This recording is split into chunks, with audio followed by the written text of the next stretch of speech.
Ofcom has just released an official investigation into Rishi Sunak's appearance on GB News. So, yeah, I could have told the world that this was going to lead to problems from the very moment this idea came about. And I will explain why in a minute. So I will just read over very briefly the story. Is that Ofcom has launched an investigation into Rishi Sunak's recent appearance on GB News. The Prime Minister answered questions on a range of topics from an audience on the show, but complaints alleged that no alternative view was offered. In a statement, the UK's Communications and Broadcaster Regulator said, "We have received around 500 complaints about the programme which aired on GB News on the 12th of February 2024. We are investigating under Rules 5.11 and 5.12 of the Broadcasting Code, which provide additional due impartiality requirements for programs dealing with matters of major political controversy and major matters relating to the current public policy.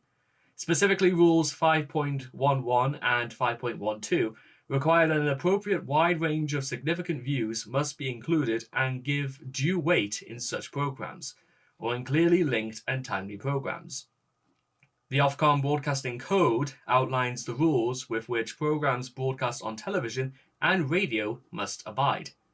The due impartiality requirements in current affairs output does not mean that the same amount of time needs to be given to opposing views.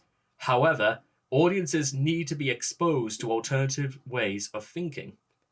GB News has previously been found to breach impartiality rules after Chancellor Jeremy Hunt was interviewed by fellow Tory MPs Esther McVey and Philip Davies.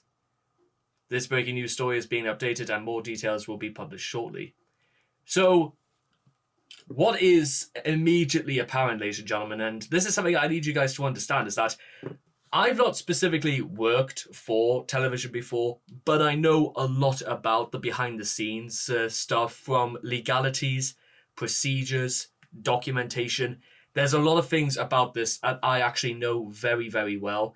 And one thing that's become increasingly apparent, if the Kingswood by-election was anything to go by, is that a lot of people might say this is literally Rishi Sunak's last gambit, is to appeal to a lot more of the hard right Tory backbenchers, and those for whatever reason, because for reasons that I've posted and made very, very public previously, why people would vote for the Reform Party when they obviously know what it means would be something of a worry to the Tories, because the Reform Party, as much as I don't like them and as much as probably you don't like them, they do gain votes for some reason, which is a complete mystery to me. For anybody who's actually voting for the Reform Party, I'm not going to say, I'm not going to sit here and say that what you should and shall not vote for. That's just not my style, unlike Rishi Sunak.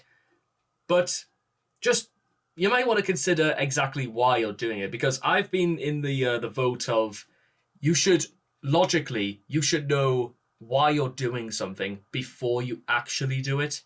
Think before you speak, that sort of thing. And one thing that's becoming a little bit concerning just through all this is the fact that what actual repercussions is Rishi Sunak or GB News actually going to suffer as a result of this? Now, details may come about that they may put the case that they were not breaking impartiality or ministerial code, for example. However, GB News probably did try to fight impartiality rules before, and they lost out. So whether you want to say the evidence to the contrary is ultimately unanimous, which in retrospect, ladies and gentlemen, because I know things about the impartiality rules, is that, yeah, these sorts of things seem a little bit overwhelming.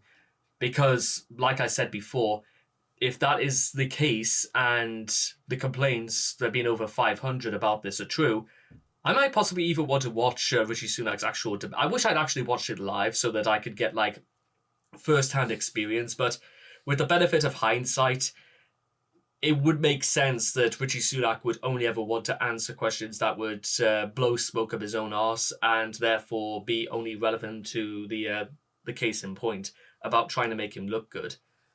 The result of him trying to look good has had, ironically, the very opposite effect.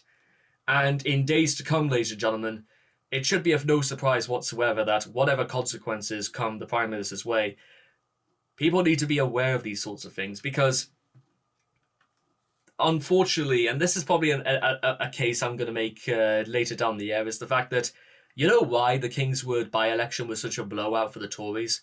Because the reality of things, ladies and gentlemen, and this is something that quite a lot of the parties do suffer from, is that what exactly does the common man or woman actually want in this country? What are the things that actually matter to them, and what exactly is going to be done in relation to these things? And whether people honestly like it or not, or especially if Rishi Sunak likes it or not, is that what they say and what they're doing, it's not biting with people anymore. People aren't actually going to buy to this sort of thing because, one, there's, even if it can be physically put into action, but also, does it actually benefit anybody in the long run? And without wanting to come across as slightly hypocritical, ladies and gentlemen, but you know what? Even if all the questions that were asked were exactly for pro-right wing and stuff like that, well, even Rishi Sunak probably wouldn't even have the ability to answer them, because I don't think he has any idea what he's even going to do in this situation. Because what if he loses his own party support, then who exactly is he going to fall back on? The harder right? Well, as I said before, their stuff will come out in the light, and people will be able to see exactly sort of what their policies really mean. And if they had the choice, they would probably remove the regulations. I mean, we hear a lot about hard right MPs like Jacob Rees-Mogg wanting to be removed from the European Convention of Human Rights. If we did that, before long, they would be removing the impartiality rules as well. And then after that, they'll be removing the right to get in contact with the Prime Minister, and then the right to criticize them openly in public. And then, as you might suspect, a right-wing dictatorship and a police state. These are the sorts of things that happen, ladies and gentlemen, when people think they can bend the rules and get away with it. Because, like I said before, many, many times, ladies and gentlemen, some people are born malicious because they know fine well what they're doing is out of order, and that doesn't matter to them. Because as long as they can get away with it, that is all that matters.